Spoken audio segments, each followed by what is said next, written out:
Hey again, we're going to finish up this test.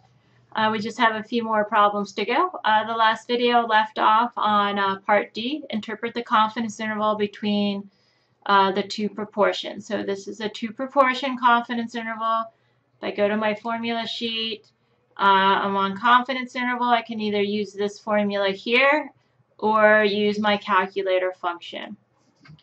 All right, so let's go ahead and try that. We'll do it by hand. If you do it on the calculator, go ahead and punch the numbers in.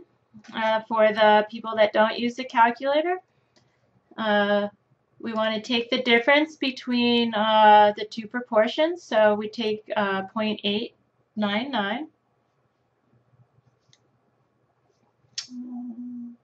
All right, so 0.899 minus 0.85 plus or minus 1.96.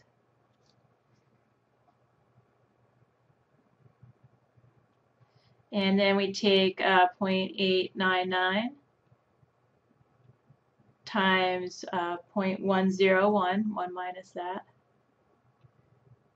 over 386, our sample size for that one. And then we take 0.85 times 0.15 over our sample size for men, which was 359. All right, so this has a lower bound of 0.0014 and an upper bound of 0.0966. Okay, so you could do that on your calculator fairly easy. If you did the hypothesis test, the data is already entered when you go ahead and do the confidence interval. Again, it's the interpretation that's sometimes hard for people. So we took, let's see, we took the women minus the men, and we had positive numbers. And so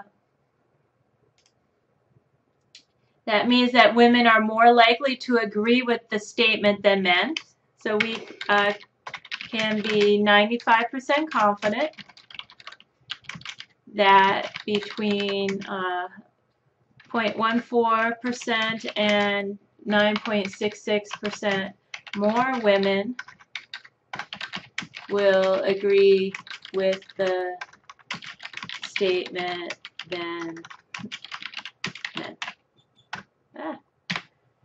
Okay, so that's our interpretation. Again, because the numbers are both positive, that means that the first number was larger than the second. In this case, the first proportion was women. And so we have to state that in our interpretation. I never include negative numbers in my interpretation.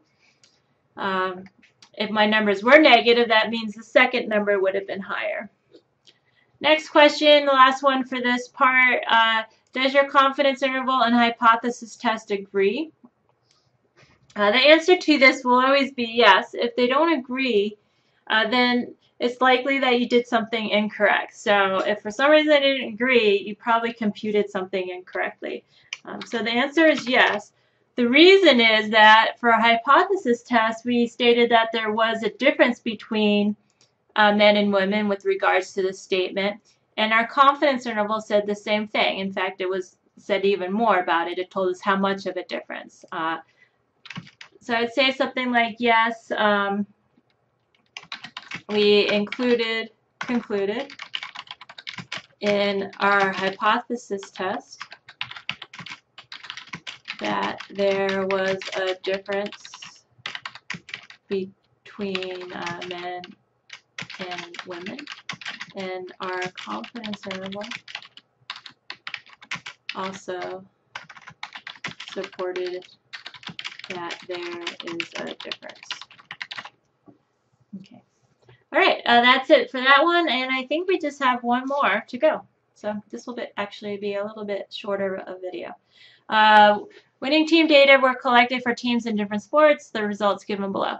So we have two variables. We have a team or sport, basketball, baseball, hockey, or football, and then their number of home team wins versus visiting team wins. And the null and alternative hypothesis for a chi-square test of independence are always that the two variables are independent for the null, and the alternative is that they're dependent, meaning that there's an association. So the null is saying that regardless of the sport, the probability of winning at home is the same. It's not really saying that there's a home team advantage or not. It's just saying the advantage is the same for every sport. There's no sport that is more likely to win at home than other sports. Okay, so hopefully that didn't confuse you more, but we'll just say it more simply here. So the null hypothesis is that a type of sport, and I'm going to call this home field advantage,